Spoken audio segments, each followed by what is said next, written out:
Good morning, students. Good Good morning, ma'am. morning, ma'am.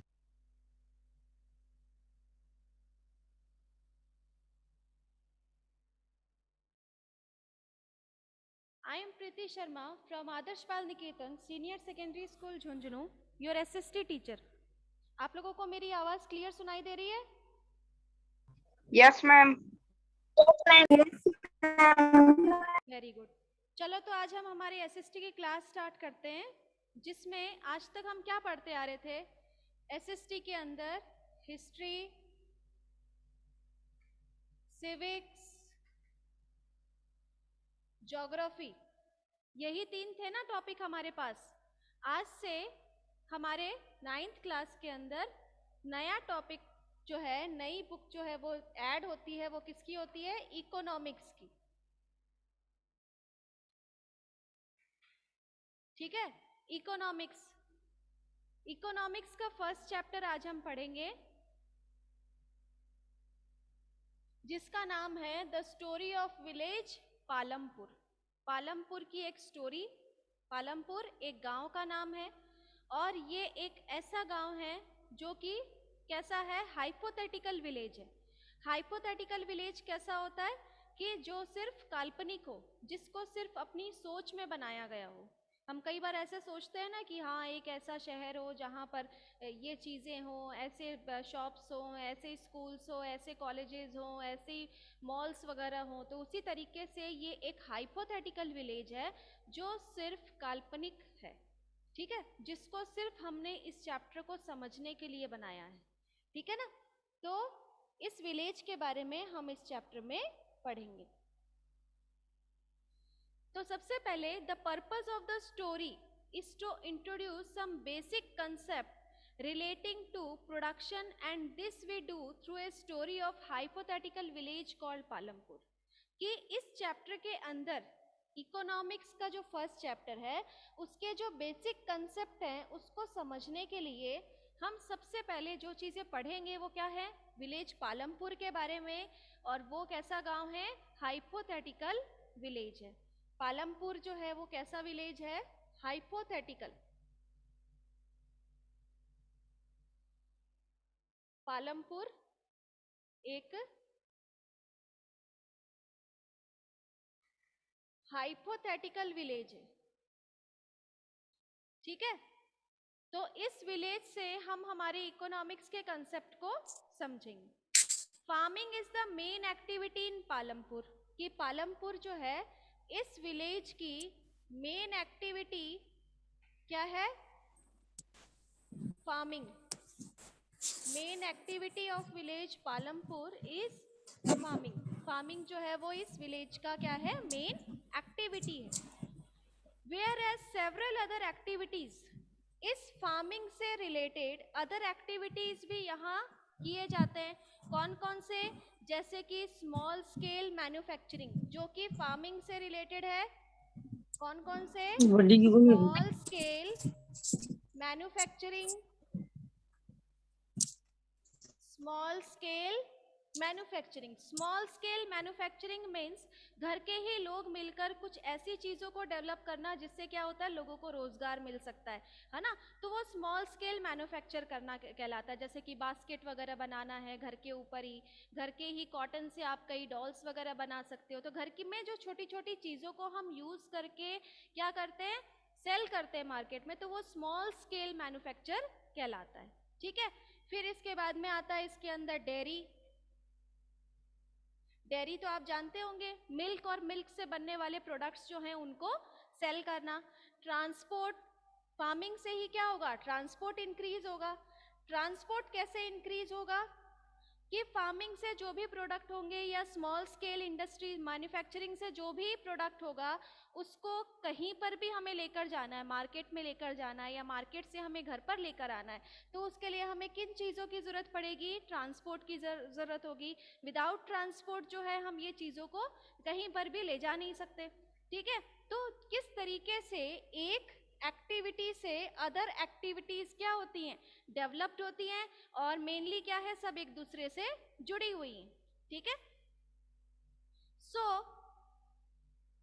are carried out on a limited scale. These production activities need various types of resources. कि ये जो सारी production activities है जिसके बारे में अभी हमने देखा है, तो ये जो प्रोडक्शन एक्टिविटीज हैं इनको अलग अलग टाइप्स ऑफ रिसोर्सेज की भी रिक्वायरमेंट होती है.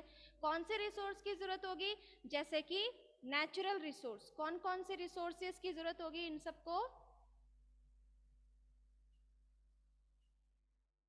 Natural resource. ठीक है, नेचुरल रिसोर्स कैसे जरूरत होगी इसके बारे में हम अभी पढ़ेंगे. Man-made items, man-made items and money, human effort and money, human efforts and money. Natural resource की कैसे जरूरत होती है कि नेचुरल रिसोर्स जो हैं उसकी रिक्वायरमेंट के बिना, अगर क्लाइमेटिक कंडीशन ठीक नहीं है, अगर लैंड सरफेस अच्छा नहीं है, तो ट्रांसपोर्टेशन सिस्टम भी, अगर रोड वगैरह अच्छे से नहीं बने हुए होंगे तो क्या होगा? ट्रांसपोर्ट फैसिलिटी भी अच्छे से नहीं काम कर पाएगी. मैन-मेड आइटम्स जो होते हैं उनकी रिक्वायरमेंट होती है. Human effort. Ma'am. Yes ma'am, कौन सा पेज नंबर है? ये आपके इकोनॉमिक्स का फर्स्ट चैप्टर है, पेज नंबर 1. मैम, पैराग्राफ कौन सा है? पैराग्राफ अभी फर्स्ट ही चल रहा है बेटा. Okay ma'am. है ना? तो ह्यूमन एफर्ट्स और सबसे इम्पोर्टेंट चीज मनी. विदाउट मनी जो है हम कोई भी काम नहीं कर सकते, चाहे वो फार्मिंग हो, ट्रांसपोर्ट हो, कोई इंडस्ट्रीज हो. किसी भी काम को हमें करने के लिए सबसे ज्यादा रिक्वायरमेंट किसकी होती है? मनी की. इकोनॉमिक्स का मतलब ही यही है कि हम किसके बारे में स्टडी कर रहे हैं? Study about money. ठीक है. Next, as you read through the story of Palampur, we will learn how various resources combine to produce the desired goods and service in the villages. कि इस चैप्टर के अंदर जो हम ये एक हाइपोथेटिकल विलेज पालमपुर के बारे में पढ़ रहे हैं, तो इस विलेज के अंदर जो ह्यूमन बींग सरवाइव कर रहे हैं उनकी एक्टिविटीज कौन कौन सी है, मेन एक्टिविटीज कौन कौन सी है, कैसे वो गुड्स और प्रोडक्ट्स को क्या करते हैं? सप्लाई करते हैं, कैसे अपनी सर्विसेज देते हैं, इसके बारे में हम पूरे डिटेल में पढ़ने वाले हैं. ठीक है, अब आपका चैप्टर स्टार्ट होता है. ये तो था अब तक इंट्रोडक्शन. ठीक है, तो अब हम चैप्टर को स्टार्ट करेंगे. Palampur is well connected with neighbouring village and town. Palampur जो कि बाकी आसपास के जो गांव, जैसे कि गांव वगैरह होते हैं, आपस में क्या होते हैं? सब कनेक्टेड होते हैं. वैसे ही नेबरिंग विलेजेस और टाउन से क्या है? ये कनेक्टेड है, जुड़ा हुआ है. Raiganj a big village. Palampur के पास में ही एक बड़ा बिग विलेज है जिसका नाम क्या है? रायगंज. ठीक है, ये क्या है? एक बिग विलेज है. ये एक बिग विलेज है जो कि पालमपुर से कनेक्टेड है. इस 3 किलोमीटर फ्रॉम पालमपुर. पालमपुर से कितनी दूरी पर है ये? 3 किलोमीटर पर. ठीक है, 3 किलोमीटर पर है Raiganj. An all-weather road connected the village to Raiganj and further on to the nearest small town of Shahpur. उसके अलावा उससे रायगंज से और छोटे छोटे गांव जुड़े हुए हैं. और फिर रोड कनेक्ट होती है कहाँ पर? शाहगंज के अंदर, शाहपुर में, sorry. Many kinds of transport are visible on this road starting from bullock cart. यानी कि अलग अलग तरह के जो ट्रांसपोर्टेशन सिस्टम हमें इसमें दिखाई देते हैं रोड के ऊपर, वो किस तरीके के होते हैं? बुलक कार्ट्स, जो बैलगाड़ियां वगैरह होती है, टोंगाज, बोगीज. बोगीज भी क्या है? लकड़ी का बना हुआ, जिसके ऊपर क्या है? आगे बफेलोज वगैरह जो होते हैं उनको कनेक्ट किया जाता है. Loaded with jaggery. और उनको किससे लोड किया जाता है? जैगरी मीन्स क्या होता है? गुड़. गुड़ के जो सैक्स होते हैं ना, बोरे वगैरह, उनमें डालकर और फिर उसको कनेक्ट किया जाता है. ठीक है, तो इस तरीके के ट्रांसपोर्टेशन सिस्टम जो है वो वहाँ देखे जाते हैं. और कौन कौन से? मोटर साइकिल्स वगैरह देखी जाती है, जीप है, ट्रैक्टर है, ट्रक्स है.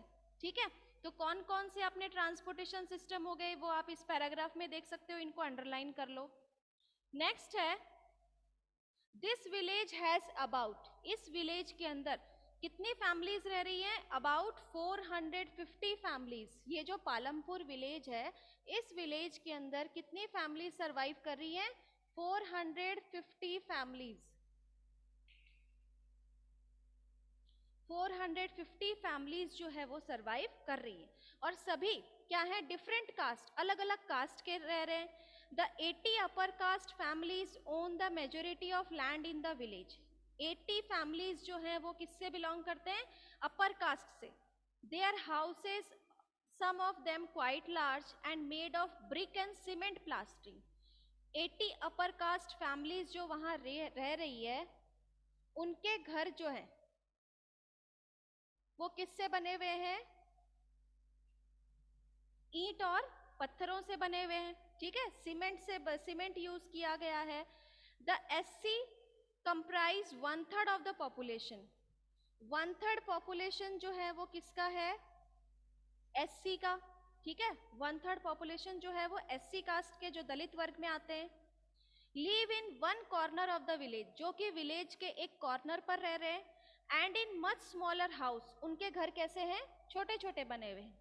And some of which are of mud and straw, और इनके घर जो है वो किससे बने हुए हैं? मड एंड स्ट्रॉ, मिट्टी और वो जो होते हैं ना, क्या बोलते हैं उनको, पानी के जो तार की तरह वो होते हैं स्ट्रॉ टाइप में, तो उससे उनके घर बने हुए हैं। आपने देखे होंगे जो कच्चे घर होते हैं, नीचे तो मिट्टी का वो पूरा लेयर बना हुआ होता है, और ऊपर से जो कवर किया रहता है वो इस शेप में कवर किया रहता है, वो स्ट्रॉ से बने होते हैं। ये जो नीचे का होगा वो आपका बना हुआ होता है मिट्टी से, और ये वाला जो पोर्शन है इसको स्ट्रॉ से कवर किया जाता है, ठीक है।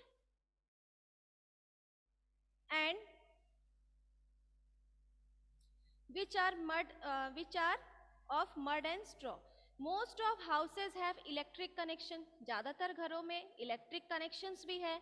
Electricity powers all the tubewells in the field and is used in various type of small business. Electricity power जो है वो यूज की गई है इस विलेज के अंदर ट्यूबवेल्स वगैरह में, जो कि इरिगेशन के काम में लिया जाता है फील्ड में, ठीक है। और या फिर छोटे मोटे बिजनेस में भी उनको यूज किया जाता है। Palampur has 2 primary school. Palampur गांव में 2 प्राइमरी स्कूल हैं, 1 हाई स्कूल, एक हाई स्कूल है। There is a primary health centre, एक प्राइमरी हेल्थ सेंटर बनाया गया है जो उसको गवर्नमेंट चलाती है। एंड 1 प्राइवेट डिस्पेंसरी, और एक प्राइवेट डिस्पेंसरी भी बनाई गई है। Where the sick are treated, जहां पर जो बीमार हो उसका इलाज किया जाता है। यहाँ तक आया आप लोगों को समझ में? यहाँ तक सिर्फ हमने उस विलेज के बारे में पढ़ा है, उस विलेज के बारे में जाना है कि ये एक विलेज जिसके बारे में हम डिटेल में पढ़ रहे हैं, पालमपुर, जो है नहीं कहीं पर भी, सिर्फ काल्पनिक है, सिर्फ हमें इस चैप्टर को समझाने के लिए इसे बनाया गया है, ठीक है। The description above shows that Palampur has fairly well developed system of road। कि अभी तक हमने जो भी चीजें पढ़ी उसको देखकर क्या लगता है कि पालमपुर जो है वो कैसा गांव है? एक बहुत वेल डेवलप्ड विलेज है जिसके अंदर रोड सिस्टम अच्छा है, ट्रांसपोर्टेशन सिस्टम अच्छा है, इलेक्ट्रिसिटी है, इरिगेशन फैसिलिटी है, स्कूल है, हेल्थ सेंटर बनाए गए, ठीक है। Compare this facilities with those in your near by village. अपने आसपास आप ऐसे किसी गांव से उसे कंपेयर कीजिए जहां पर वैसी फैसिलिटी अवेलेबल है, ठीक है। ये सिर्फ आपको इमेजिन करना है। The story of Palampur an imaginary village. Palampur कैसा की जो स्टोरी है वो कैसी है? एक ऐसे गांव की है स्टोरी है जो सिर्फ काल्पनिक है। Will take us through the different type of production activities, जिसके अंदर हम अलग अलग प्रोडक्शन एक्टिविटीज के बारे में पढ़ेंगे। In village across India farming is the main production activity. ये तो हमने चैप्टर के स्टार्टिंग में ही पढ़ा था कि जो मेन एक्टिविटी है पालमपुर की वो क्या है? फार्मिंग है। फार्मिंग जो है वो वहाँ की मेन एक्टिविटी है। Other farm production activities refer to as non farm activities. बाकी जो चीजें हैं वो क्या है? नॉन फार्म एक्टिविटीज है, जैसे कि small manufacturing, transport, shopkeeping. We shall take a look at both these type of activities। हम दोनों ही एक्टिविटीज के बारे में पढ़ने वाले हैं, लेकिन उससे पहले हम क्या पढ़ेंगे?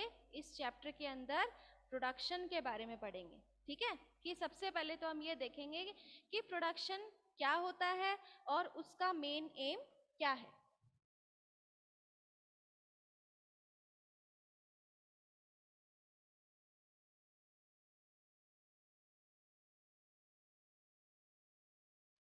सबसे पहले हम पढ़ेंगे किसके बारे में, प्रोडक्शन।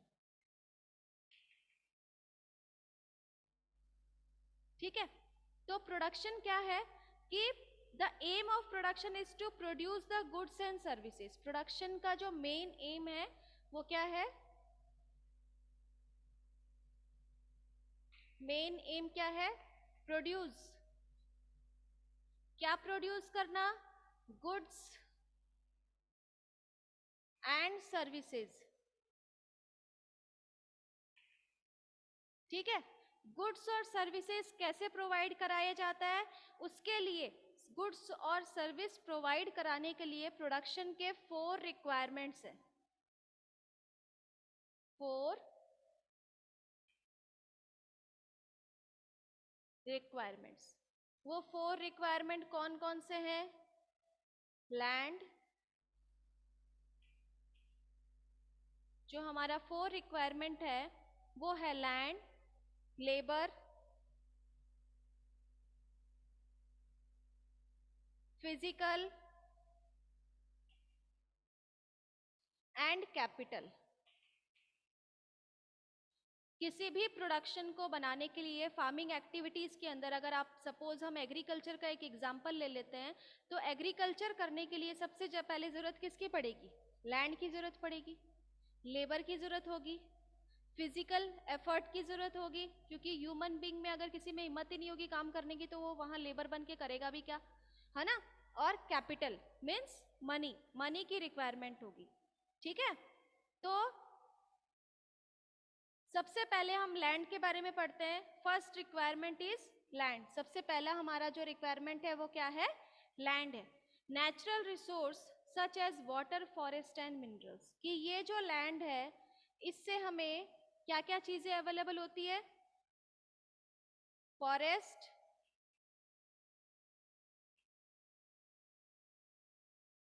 वाटर, ये चीजें अवेलेबल होगी। ठीक है, और minerals,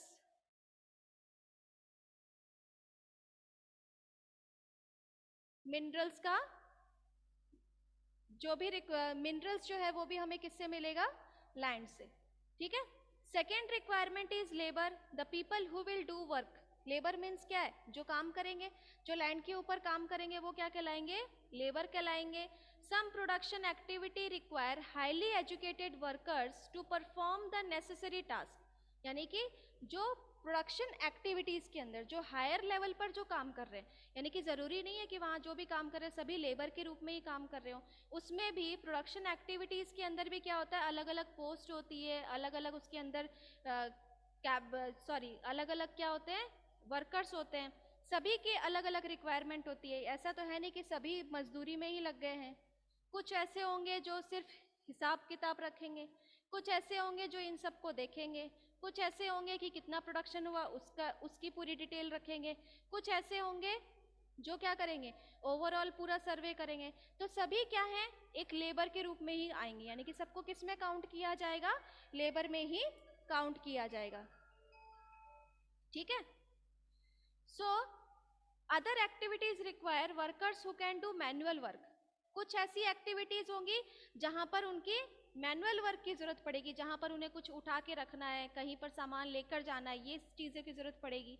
each worker is providing the labour necessary for production, यानी कि जितने भी किसी भी इंडस्ट्रीज के अंदर, सपोज किसी भी कॉटन प्रोडक्शन इंडस्ट्रीज है, वहां पर कॉटन निकालने से लेकर उससे जो कपड़ा बनता है वहां तक जितने भी लोग एक दूसरे से जुड़े हुए होते हैं वो सब किस में काउंट होते हैं, लेबर में।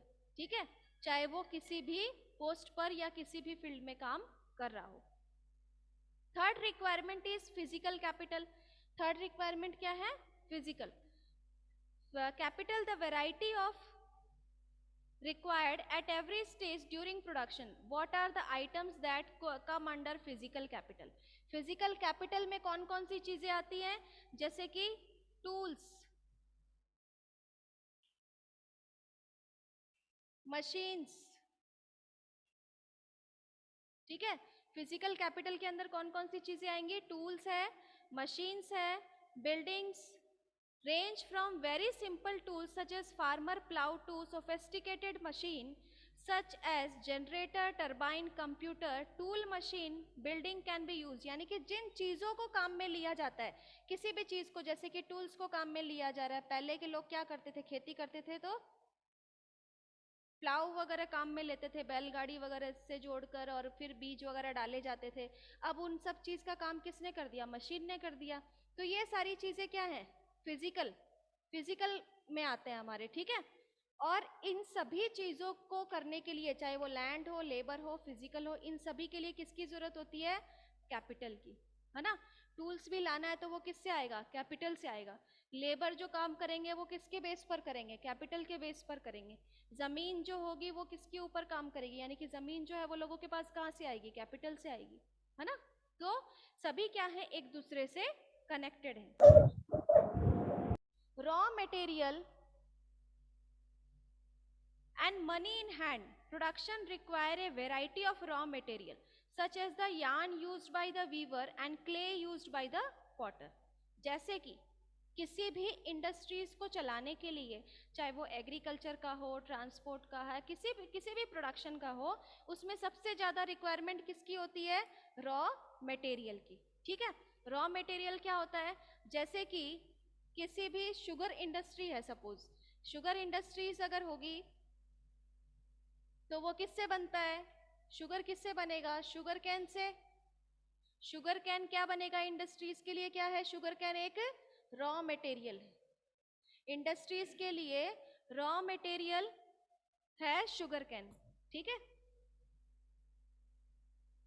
फिर some money is always required during production to make payment and buy other necessary items। यानी कि सिर्फ ये नहीं है कि रॉ मटेरियल ही लेकर आना है, बल्कि किसी भी जरूरत चीज की जो रिक्वायरमेंट होगी उसको फुलफिल करने के लिए किसकी जरूरत होती है? कैपिटल की जरूरत होती है। And raw material and money in hand are called working capital. यानी कि जो भी चीजें आपको जरूरत है और आपने उस चीज को तुरंत परचेज कर ली तो वो क्या कहलाएगी? वर्किंग कैपिटल कहलाएगी। आपने एक बार टूल खरीद लिया, मशीन ले ली, तो ऐसा तो है नहीं कि ये टूल्स वगैरह आपने मान लो सपोज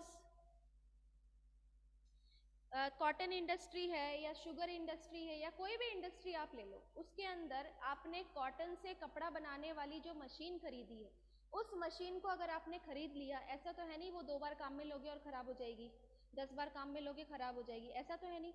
यहाँ पर जो आपने मनी को यूज किया गया है इस मशीन को परचेज करने के लिए, ये तो आपका क्या कहलाएगा? फिक्स्ड कैपिटल कहलाएगा। फिक्स्ड कैपिटल कहलाएगा, है ना, क्योंकि ये फिक्स हो गया, ये आपके पास ही रहेगी मशीन। आपने पैसे के बदले में मशीन ले ली, उस पैसे की जगह आपके पास मशीन आ गई, तो हो गया ना आपके पास, तो इसका स्टॉक हो गया, तो ये क्या कहलाएगा? फिक्स्ड कैपिटल हो गया। आपके पैसे कहाँ रुक गए? इस मशीन पे रुक गए। आपने टूल्स खरीद लिया, कोई औजार खरीद लिए इंडस्ट्री में काम में लेने के लिए, आपके पैसे कहाँ लग गए? टूल्स पे। पैसे के बदले आपने टूल्स ले लिया, है ना, तो ये क्या कहलाएगा? फिक्स्ड कैपिटल कहलाता है। वर्किंग कैपिटल किसको कहते हैं? कि जहां पर आपने रॉ मटेरियल खरीद लिए, आपको अभी कुछ बना नहीं है, कुछ भी तैयार नहीं हुआ है, उसको तैयार करने के लिए आपने सिर्फ एक कच्चा माल खरीदा है, तो वो क्या कहलाएगा? आपका वर्किंग कैपिटल। आप उससे फिनिश्ड गुड बनाओगे। शुगर कैन खरीदा आपने, शुगर इंडस्ट्री के लिए जब शुगर कैन खरीदा गया है तो शुगर कैन क्या है? आपका रॉ मटेरियल है। उस रॉ मटेरियल को आपने किससे खरीदा? पैसे से खरीदा है। तो उस पैसे से आपने जो रॉ मटेरियल खरीदा है वो रॉ मटेरियल आपके लिए क्या है?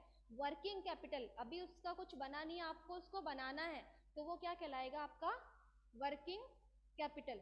वर्किंग कैपिटल क्यों बताया गया इसको? क्योंकि इससे जो फिनिश्ड प्रोडक्ट तैयार होगा, यानी कि शुगर कैन से जो शुगर बन के तैयार होगी, जो शुगर बन के जो तैयार होगी, इससे क्या होगा? इससे आपको वापस पैसे मिलेंगे ना, उसके बदले में आपको क्या होगा? पैसे मिलेंगे, तो वो क्या कहलाएगा? आपका वर्किंग कैपिटल कहलाएगा। इसके बदले आपको कोई पैसे नहीं देगा, टूल्स के बदले आपने मशीन खरीदी तो वो आपके काम आएगी, टूल्स खरीदी तो वो आपके काम आएगी, उसके बदले आपको कोई पैसे नहीं देगा। लेकिन यहाँ पर जो आप रॉ मटेरियल परचेज कर रहे हो मनी के बदले में, तो इस रॉ मटेरियल से जब प्रोडक्ट तैयार होगा वो आपको पहले से भी क्या दुगना दाम देगा, तो वो क्या कहलाएगी, आपकी वर्किंग कैपिटल कहलाती है। ठीक है, सपोज आपने कोई पेन खरीदा है, ठीक है, वो पेन आप यूज कर रहे हो, आपको अपने पास ही रखना है, देना नहीं है किसी को, तो वो आपके लिए क्या हो गया, फिक्स्ड कैपिटल हो गया, क्योंकि उसको आप यूज कर रहे हो, आपके अलावा कोई यूज नहीं कर रहा है। लेकिन वहीं पर ही आपने 4 पेन खरीदे कम दामों में और आपने उसको दुगने दामों में बेच दिए, तो वो आपकी क्या कहलाएगी, वर्किंग कैपिटल कहलाएगी। क्यों? क्योंकि आपने उसको अपने पास स्टॉक करके नहीं रखा, बल्कि क्या किया, उसको फिर से सेल कर दिया, तो वो आपकी क्या कहलाएगी, वर्किंग कैपिटल, कि आपको पैसे दुगने करके दे रही है। ठीक है, यहाँ तक आया समझ में? वर्किंग कैपिटल, फिक्स्ड कैपिटल आया समझ में आप लोगों को? Yes, ma'am. Yes, ma'am. Yes ma'am. गर्वित, यस मैम। आया समझ में आपको फिक्स्ड कैपिटल, वर्किंग कैपिटल क्या है? Yes ma'am. Very good. तो प्रोडक्शन के लिए किन किन चीजों की रिक्वायरमेंट होती है, बताओ, किन किन चीजों की रिक्वायरमेंट होगी प्रोडक्शन के लिए? Ma'am land, labour, physical and Land, capital. labor, physical organ. हाँ, वेरी गुड। और उसमें लैंड जो होगा वो क्या, उसके अंदर क्या क्या चीजें हो सकती है, कैसे, इन सब के बारे में बताओ मुझे अब तुम लोग।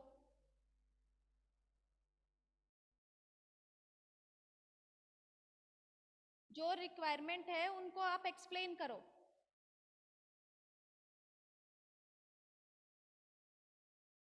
यस,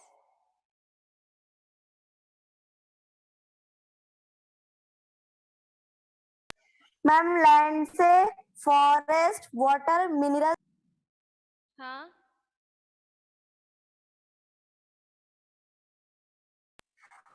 और लेबर।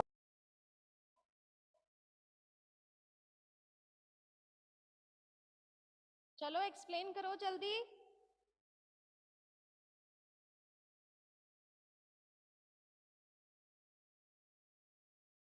अभी कह रहे थे ना मुझे समझ में आ गया, क्या समझ में आया आप लोग बताओ।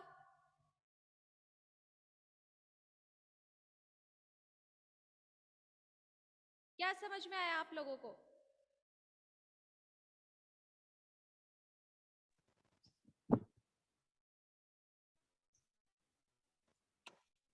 मैम जो प्रोडक्शन के लिए फर्स्ट रिक्वायरमेंट होती है वो लैंड पे, हाँ, और जो very good। सेकंड रिक्वायरमेंट होती है वो लेबर की, हाँ, जो उस पे काम करे, और फिजिकल जो लेबर में मतलब उसकी फिजिकल वर्क होता है उस हिसाब से वो काम करता है। हाँ, और कैपिटल, वैरायटी वगैरह सब। फिक्स्ड कैपिटल तो मैम जो कि अपने पास अगर खरीद के अपन अपने पास रखते हैं तो फिक्स्ड कैपिटल, और वर्किंग कैपिटल जो अपन ज्यादा खरीद के उसको सेल करते हैं और प्रॉफिट लेते हैं वो वर्किंग हाँ, कैपिटल। वर्किंग कैपिटल कहलाती है। ज्यादा खरीदते नहीं, मतलब कि हम उन चीजों के ऊपर पैसा लगाते हैं जो हमें क्या करती है, दाम को दुगना करके देती है। हमने 4 रुपए में किसी चीज को खरीदा, उसके बदले में हमें 8 रुपए मिल रहे हैं, 10 रुपए मिल रहे हैं, तो वो क्या कहलाएगी, आपकी वर्किंग कैपिटल कहलाएगी, है ना?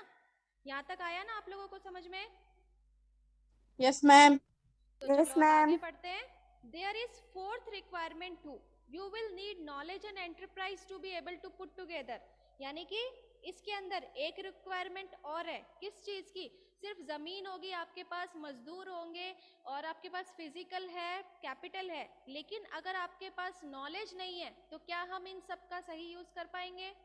नहीं, नहीं होगा ना, क्योंकि किसी भी काम को करने के लिए किस चीज की जरूरत होती है, सबसे ज्यादा नॉलेज की जरूरत होती है ना? जो क्या करेगा, लैंड को, लेबर को, फिजिकल कैपिटल एक अच्छा आउटपुट देने के लिए किसकी रिक्वायरमेंट होगी, नॉलेज की जरूरत होगी। ठीक है ना? सो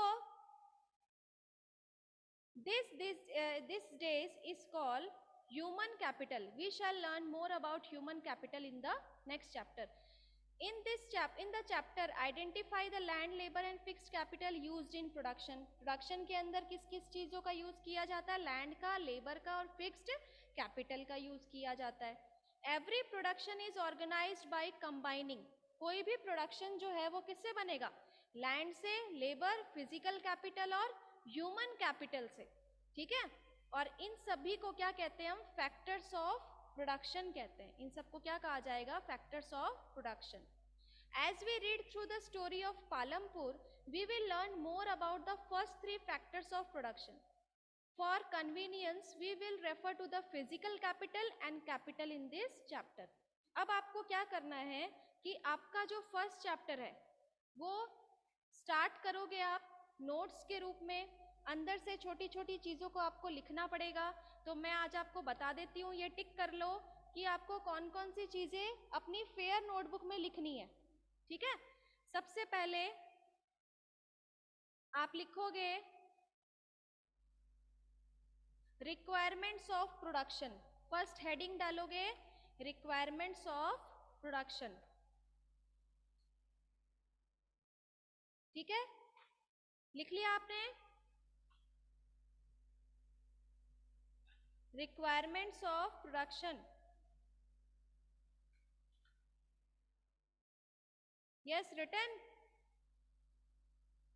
Yes, ma'am. Very good.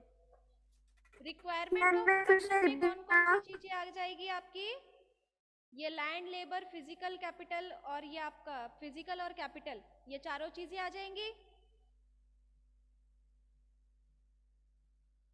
लिखते चलो साथ साथ में, आपको याद नहीं रहेगा फिर।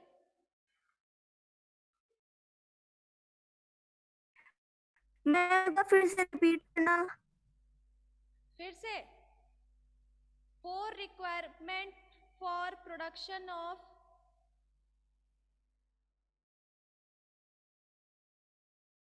सॉरी ऐसे लिखो, four requirements for production.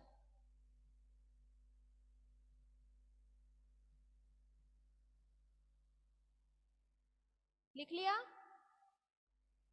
Yes, ma'am. Yes तो उसमें आपका क्या आ जाएगा? Ma'am. Land, labour, capital, physical and capital, ये चारों चीजें आ जाएगी। Yes, ma'am. नेक्स्ट आप डालो, एक क्वेश्चन लिखो।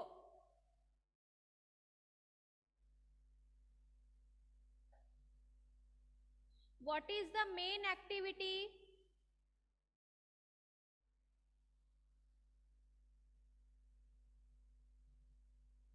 what is the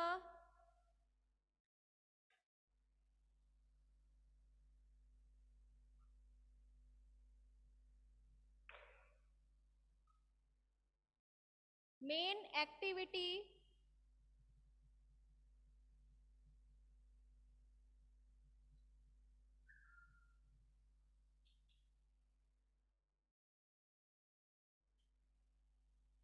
what is the main activity of village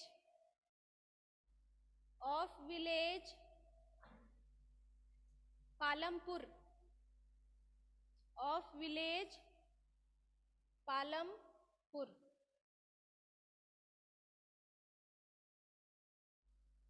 Second, what is the strength of families?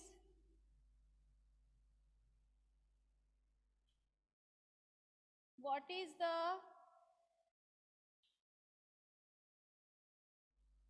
strength of families living in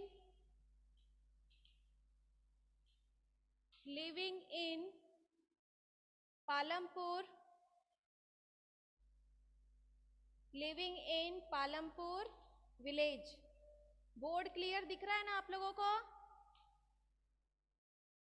ma'am first question नहीं दिख रहा क्लियर। देखो फर्स्ट क्वेश्चन मैं बोल रही हूँ, आप सुन लो। What is the main activity of village Palampur? यहां तक क्लियर है आपको? What is the main activity of village Palampur? दूसरा क्वेश्चन है, फर्स्ट हो गया Garvit? Yes, ma'am. Second question है, what is the strength of families living in Palampur village? कि पालमपुर विलेज के अंदर कितनी फैमिलीज है, उनकी स्ट्रेंथ क्या है वो आपको बतानी है। थर्ड है, मैम इनके आंसर हम बुक में मिलेंगे? हाँ बुक में मिलेंगे आपको, और अभी बताया भी तो है, अभी आपको चैप्टर पढ़ाया तब बताया ना आपको। Yes Yes, ma'am. मैम। फिर बुक की कहाँ जरूरत पड़ेगी? How many schools are there in the village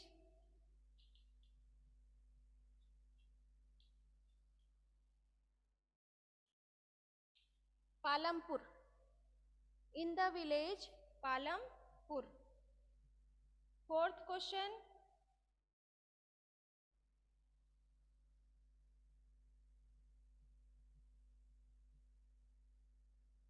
fourth है आपका, what is the aim of